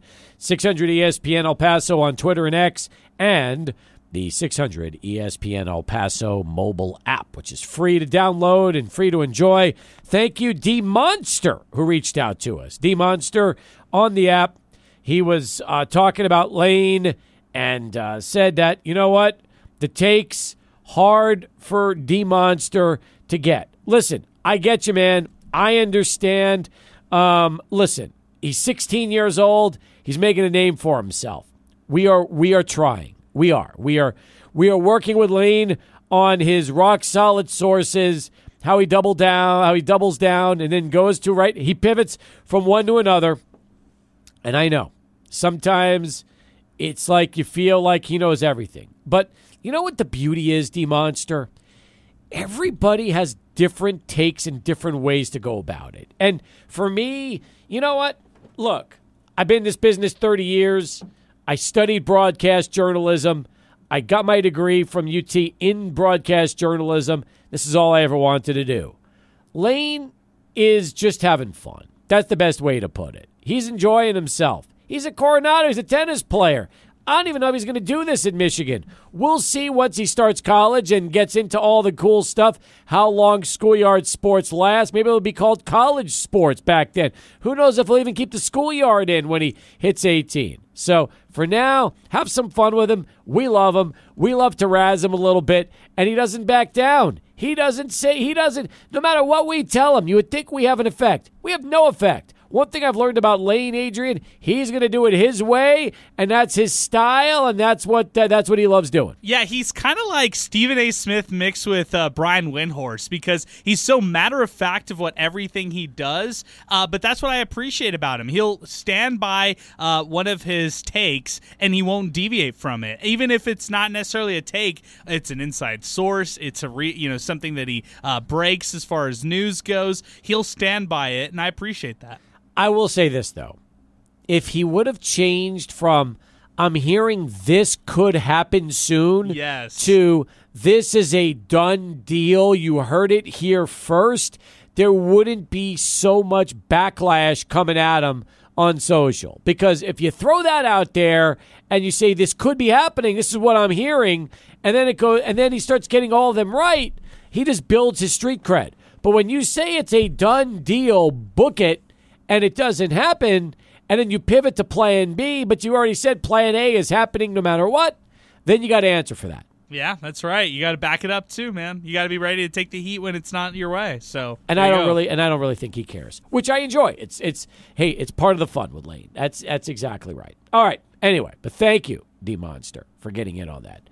The UTEP football discussion that you started on Twitter and X earlier today is interesting to me because a lot of people are chiming in with their predictions. I do want to stress this before we get started on the Scotty Walden era. Don't get so excited and so pumped for a big season that if things don't happen out of the gate the way you want them to, that it deflates you. I almost feel like you should come into this season with no expectations. None. All you want to do is go into each game hoping you can enjoy watching the game and have fun watching it. And if that delivers, then you've already checked off your main goal. If they win, it's an added bonus. And this is coming from somebody who was so bought in last year to what Dana Dimmel was building that I sold myself on this team winning 9 games and going to a bowl. And I was so wrong. So wrong. And it just goes to show you, folks, that you maybe, when we're UTEP fans should just have the mindset of low expectations for a chance to be pleasantly surprised and enjoy the ride, rather than saying 6 wins, 7 wins, 8 wins, 9 wins, only to be disappointed, Adrian, if the team doesn't live up to it. every season UTEP wins over their fan base for football. At this point, July and August, that is when it's the best time, at least in recent years or the last decade or so, to be a UTEP football fan. You get so excited. Fall camp, you know, you get excited from what happened in spring ball, and it translates to the summer. Everybody kills it, nails the interview, all that kind of stuff. They're all saying the right things. This team has never looked this good. I know. You know, the team has never been this close. We're doing things this time around that have never happened here. We hear it every year. And unfortunately, Steve, this is a historically bad football program. It is historically awful. And until they can get over and just build a culture that warrants more wins, I can't be on board. You know, it's just I'm on board with Scotty Walden. I think he's a good coach. But here in year one, I just can't get there yet. But I don't know. I mean, everything I've seen from Scotty I like. But the question would be this, okay? And we'll even ask Scotty this closer to the start of the season, is what kind of expectations should Miner fans have in his opinion? Because that's really the answer I'm interested in. Because if he says that, oh, Miner fans need to be all in, we're going to win the West, and then you don't, all of a sudden, fans are like, well, Coach, you said this. So I almost feel like I said, temper enthusiasm, temper your expectations, just go in with the mindset of if they're entertaining to watch, they're fun, they're unpredictable, they make some big plays, and they keep you entertained, that's your number one goal. The wins, and you want the wins to come after the fact. But fans don't feel that way, man. They want the payoff immediately. They want it in year one. If not, look at like Joe Golding, for example. Okay? Joe Golding came in like a tornado. He blew in here like a tornado. And in year one, he set the bar pretty high by winning 20 games with that team and had them playing really good basketball. Well, guess what? Year two was a down year. Year three looked like a down year to the point where prior to their run in the conference tournament, fans were calling for his head. After 3 seasons, fans were calling for his head. And then he had that great run, and now, fans are back wondering, well, maybe this team can put it together this year, and it's bought him some more time. It kind of won the fans back with him, and we'll see how things go in season number 4. Well, again, Scotty Walden signed a 5-year contract with UTEP, folks. Adrian broke that down earlier last month when he showed you the contract on the website and gave you the full breakdown. So that means that Scotty Walden's going to be here for at least 4 years, if not 5, because UTEP can't just afford to buy coaches out like they did Dana last year if things don't work out. It doesn't work like that. So chances are Scotty's going to be here for the long haul. So the point is, don't put yourself in year one where you're so on board and so ready to go that if things don't go well, it sours you and you're not looking forward to year two. Maybe just go in with lower expectations so that if they play well, you're pleasantly surprised. But if things are a slower build, then you realize you're not going to set yourself up for disappointment the way things happen so often around here. So I agree with you. So to the fans who say, well, what about Jerry Kill? He didn't take any time. They won right away. That's New Mexico State, and that's way less resources right there. Completely different. Jerry Kill turned around every program he was at, including big ones. Like, it wasn't like he just showed up and won in small little schools.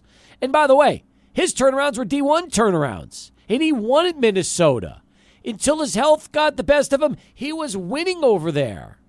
In the Big Ten, Adrian. So you knew a guy like that would come here and win. He was a seasoned vet. Scotty's 34 years old. It's his first D1 head coaching job outside of the interim job he had a few years ago at Southern Miss. So we don't really know for sure what to expect. I'm hoping for the best. I like him. I like the style. There's nothing I don't like. But I don't want to put this in a position where fans get set up to be disappointed in November or December. Don't want that, especially with this year's schedule. Look, people can say all they want about a favorable schedule. I don't consider 7 road games favorable under any circumstance. None.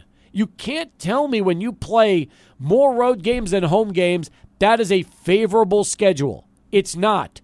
and they play Tennessee, Nebraska, Colorado State on the road, not to mention Liberty and Conference USA.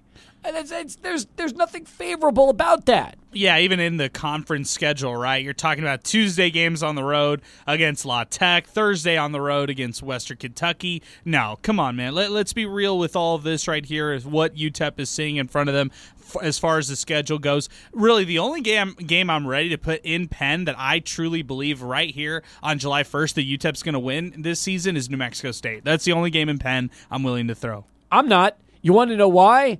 Because we don't know if Cade's going to be able to stay healthy. You hope he is, but I got news for you. He's the only one with experience at quarterback right now. And if he doesn't stay healthy, they're cooked. So the truth is, you can't predict that. We don't know what happens when it comes to players' health and how that works. And number 11 better be able to stay and play every game, because if they go into that quarterback situation the way they did last season, everybody goes down and drops like flies, this year is going to be hell. So that's another thing you got to think about is you don't have a ton of guys with big experience, especially at the quarterback position. So you better figure out a way to keep those guys healthy. Yeah, I mean, there hasn't really been a season outside of 2021 where they went to the bowl game and lost, where they had a quarterback start the season and end the season. It's been, Gavin Hardison had his share of injuries, whether it was Brownholtz finishing the season or, like we just mentioned, Cade finishing up the season. He's had injuries to his own game, in his own seasons and stuff like that. So quarterback carousel, quarterback swaps and stuff like that has happened in the past because of injuries for this UTEP football program. Scotty Walden, has said on the record in his best case scenario, he wants to stick with one quarterback and go with one quarterback throughout the whole season. I don't know how attainable that is, realistic that is, knowing just what we've seen here in the past. 505-6009, our telephone number. Alberto, you want to chime in a little bit on this discussion? Give you a chance. It's the first season, it's the first season of a coach. It's a transition year, so I have my expectations really low. Mine aren't particularly high, but I'm really excited to see what he does in year 2 and 3. Look, he already has guys committing to that 2025 class, so I'm excited with what's to come, but at the end of the day, this isn't really the position he wanted to be in, right? These aren't his players. This isn't the situation he wants to be in, so I'm still going to wait until year 2 and 3 to make a final decision, but that's just me. I'm not the average Miner fan. Let me tell you this, okay? You might say they're not his players, but considering how many guys he brought over and overhauled that roster, more than half of that roster are his guys. When a coach normally takes over a program, it takes years for them to develop a roster that feels like his guys. More than half of that roster are his, whether they're former players, transfers, freshmen, people he's brought on board. He's got much more of a control over that two deep than most first-year coaches ever would. And that's thanks to the transfer portal and what they can do now with NIL. Yeah, I think the number's less than 10 of amount of scholarship players they returned from last year. So just tells you a lot right there. Huge. Absolutely huge. All right. 18 past as we continue here on Sports Talk. Let's go to Charlie 1 for traffic. We're back with plenty more. We'll take you up till 7 o'clock, 600 ESPN El Paso.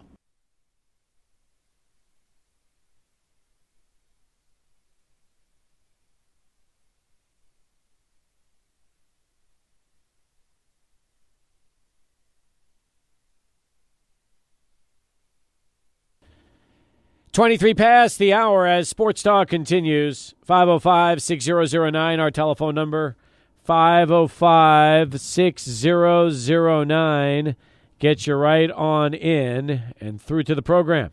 I'd love to get your thoughts here from you as we continue on this Monday edition of the show. Let's say hello right now to Rick, who joins us on the phone lines. 505-6009. Rick, welcome aboard. What's going on, man? How are you? Yeah, so thank you, Steve, for taking my call. Sure, Rick. I'm really curious about what's going on in the women's program. There doesn't seem to be any information on the recruits. I see that there were only like 6 women listed on the roster, and it doesn't seem like there's anything going on in Keith Adams recruiting. So can you shed some light on what's going on there? Well, you're right about one thing, Rick, and that is there are, according to their website, only 6 players right now on that roster. And I believe you can have up to 15, which means that's 9 spots. That is a heavy, heavy number that we're talking about for this next season. So I can tell you this much. Chances are they have a full roster and just haven't announced it. That's what I would bet will happen. See, women's basketball is a little different than men's ball, especially if some of the recruits and players they bring in are not huge on social and maybe don't have people that work with them that want to push it and publicize it. So it's also very possible that they've brought in some European players. They're always very big in Europe, but I'm just telling you right now, I've known Keitha Adams for 20-plus years. And I'm just telling you, there is no way she is going into July with less than a full roster. So there's a very good chance they have probably bulked up their team to 14 or 15. The key will be just announcing them. And they might announce a few, over the next couple of weeks, maybe more than that. But I can just tell you for a fact that, there's no way. Keitha right now has probably, I would bet, close to 15 already. And the announcements will be coming pretty soon. Oh, okay, that's great. I know that UTEP needs to get a couple of post players that are good size that can rebound, and block out, and they need a couple of sharpshooters. That's for sure. Well, they signed a few players last fall. So they've already added, I think, 3 or 4 to that mix that were signed. So, you're probably looking at closer to maybe 9 or 10 that were just based on last year's recruits. And then you add another 5 or 6 on top of that, transfers and people like that, and suddenly you got yourself a full roster. Okay. Thank you. That shed some light. I appreciate that, Steve. Thank you. Hey, you got it, Rick. Appreciate the call. Thanks for getting in.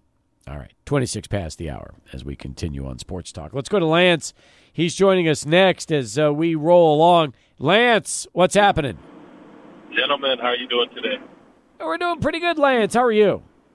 I'm doing good, man. Thanks for asking. I don't know if you guys have been keeping up with the Copa America or not, but I'm very disgusted right now with the Mexico team that we had the displeasure of having to watch these 3 games. I mean, as a big Mexico fan, it's an absolute joke watching this product that they're putting out there right now. They scored 1 goal in 3 games.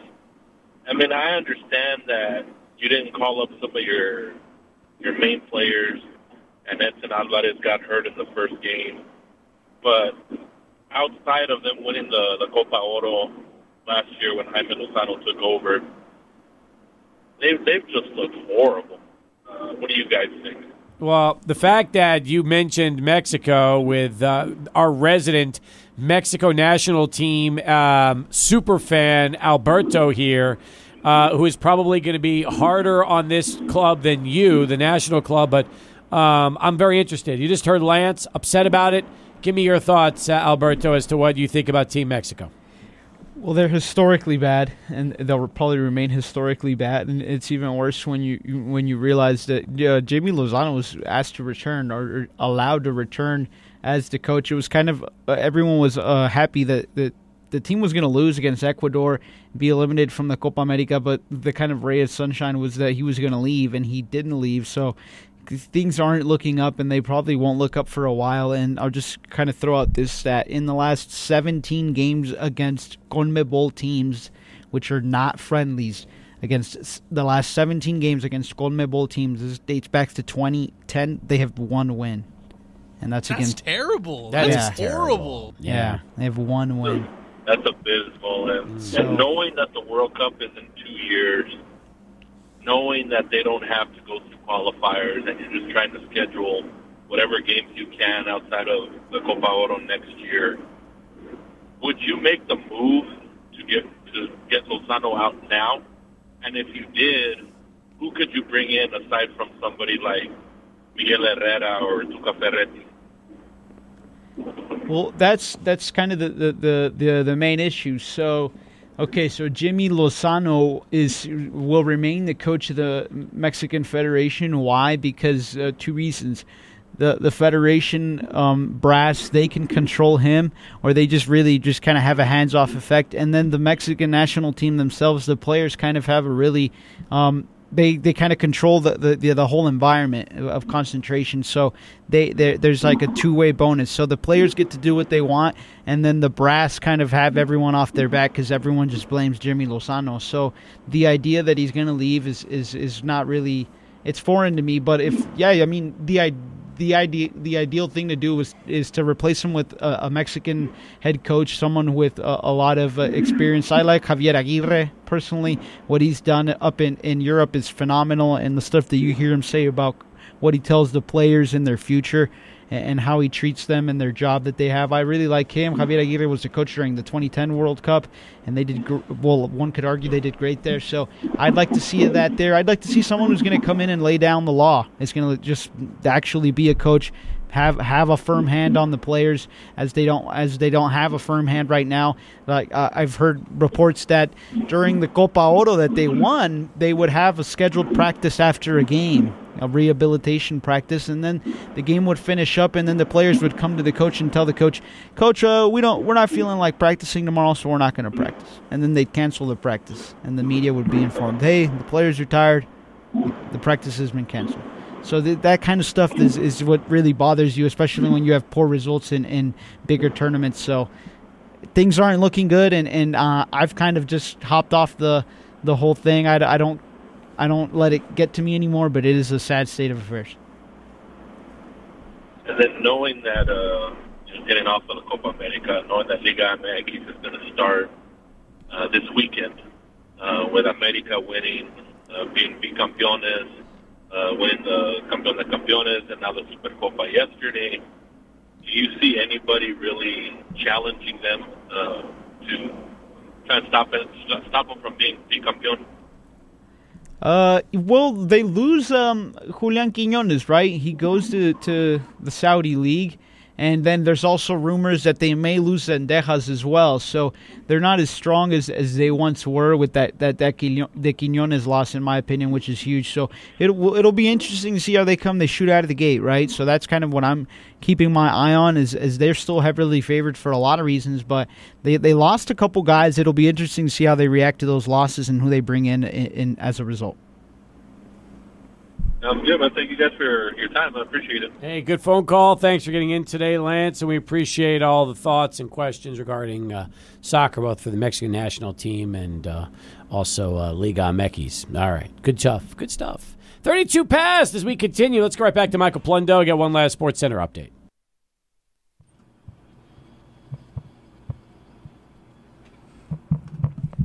Michael Plundo here, back here with your bottom of the hour ESPN Sports Center update. Let's get to it. Some NBA news out in Golden State. The Warriors are signing DeAnthony Melton to a one-year deal.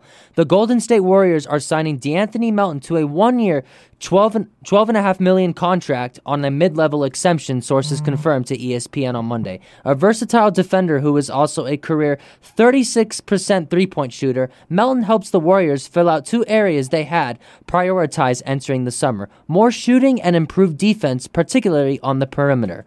With the departure of longtime Warrior Klay Thompson and the release of 19-year veteran Chris Paul, Melton also provides some backcourt depth. Let's get out to more free agency news. This out in the NHL, as the Washington Capitals having a busy day as they continue to add to their roster by agreeing to terms on a one-year deal with forward Taylor Radish, and earlier trading for defenseman Jakub Chichurin from the Ottawa Senators. Forward Anthony Beauvillier has been well-traveled the past few seasons, and he's off to a new team for the 24-25 season, inking a one-year, $1 million deal with the Pittsburgh Penguins. The Avalanche continue to add to their depth on the blue line, agreeing to terms with veteran defenseman Calvin DeHaan on a one-year, $800,000 deal.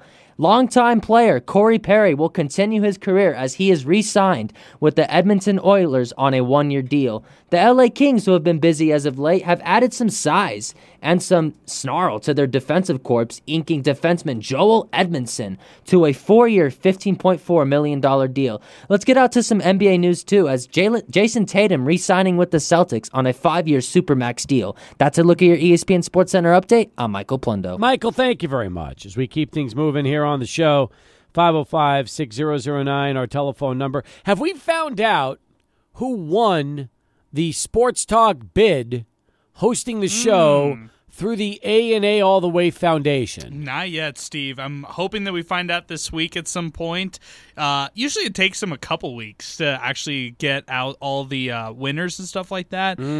So, yeah, I'm hoping we get the winners soon. I am, too. I want to know who spent all that money on us. I do, too, and hopefully we can get that scheduled sometime late July, early August, and make it really worth their while. Yeah, I think the year one, we waited all the way till like December to actually redeem this time around. Yeah, let's do it early August. I think that'd be excellent for somebody. I do too. And let's try to do it, like I said, during the Chihuahuas home game. So after the show, we can maybe take them to the game and let them have some fun at the ballpark and do it right. That sounds like an excellent experience. We're going to make it happen. I think so too. All right, very nice. You agree with me, Alberto? You think we should do it like that? If we're going to do it right? Yeah, I mean, if they get to eat with us beforehand, then they get to host a show, and then they get to go to the game. I think that's definitely worth the bang. It's like the ultimate experience. What do you think? That's a full day. Yes, it is a full day. I'd pay $300 for that. Are you kidding? In a heartbeat, right? Yeah. It's perfect. It's almost too good. All right. 505-6009, our telephone number to get into the show. 505-6009 as we continue on the program. You guys said something really interesting, okay?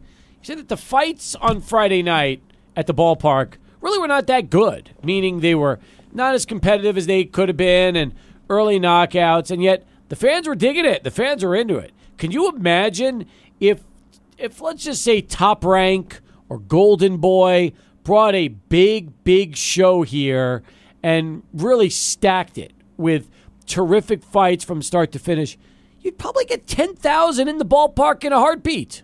Yeah, it's funny because I was watching a lot of combat sports over the weekend, the DAZN showing out at the bouts of the ballpark. I felt like, for the ones that they wanted to win, like Vargas Jr., they had it right. Like, he was ready to go. And, credit to Vargas Jr., who went out there and knocked somebody out within 3 minutes of that first round actually happening. But then, again, you look at what happened at UFC 303 over the weekend. I mean, that's, like, highly competitive. So going back to your point, if you're talking about a Top Rank, you're talking about Golden Boy, you're talking about some of the other promotion groups out there, they could put together a really competitive card. El Paso's got the crowd. They showed it last year out at the LFA event that was more UFC focused. This year, boxing focused out at the ballpark. I think El Paso's really starting to support these combat sports that come here. I agree with you. I think it's only also a matter of time before UFC brings a legit UFC show to El Paso.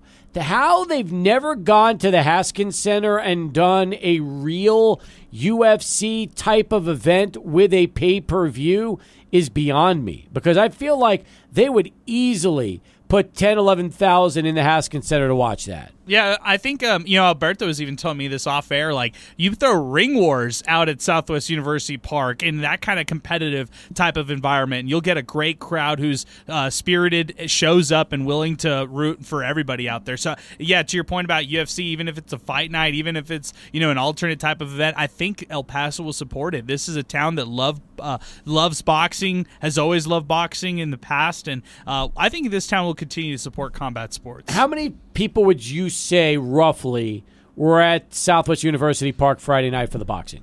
Okay, I might be wrong, but I thought it was well over 4,000. Almost close to 5. Yeah, I would say close to 5, yeah. Let me tell you something. You put 5,000 fans in the Coliseum for Ring Wars, it's like sold out, okay? Yeah. That's the kind of people we're talking about here. And the truth is, why do they have 5,000 almost in the Southwest University Park for that boxing show? They brought Fernando Vargas Jr. in, and even though people might not even know who he is, they knew the name. They know the name because of his dad. So that was a big deal. He was the headliner for a good chunk of that. And then they did a good job promoting it, and they sold it. Now, the interesting thing about Ring Wars is this, okay? It's locally based professional fighters. That's the key. And King's Promotions with Marshall Kaufman has really dug in to El Paso and tried to showcase the best pro fighters from the area, on top of some of his fighters that are based out of Pennsylvania. And he's brought them into the Coliseum on a couple go-rounds. But, you know, you're dealing with, essentially, your main event is Stephanie Hahn. She is your main event. And the truth is, Stephanie could probably sell 3,000-4,000 tickets by herself, on top of all the other local fighters out there. But remember this.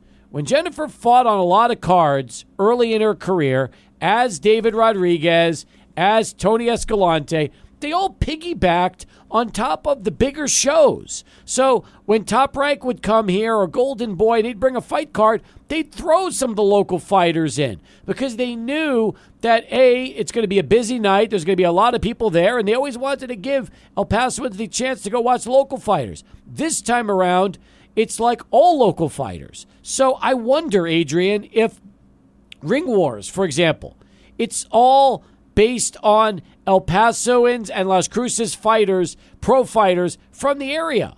Does that have the same appeal as boxing at the ballpark, where you throw a Fernando Vargas Jr. down there as one of your co-main events? Yeah, I love the piggybacking idea, and I love the thought of just adding to it. I think there were several local fighters who boxed this weekend as part of the DAZN boxing promo card on Bouts at the Ballpark. Dom was one of the ones that comes to mind right away. He was a really good fighter.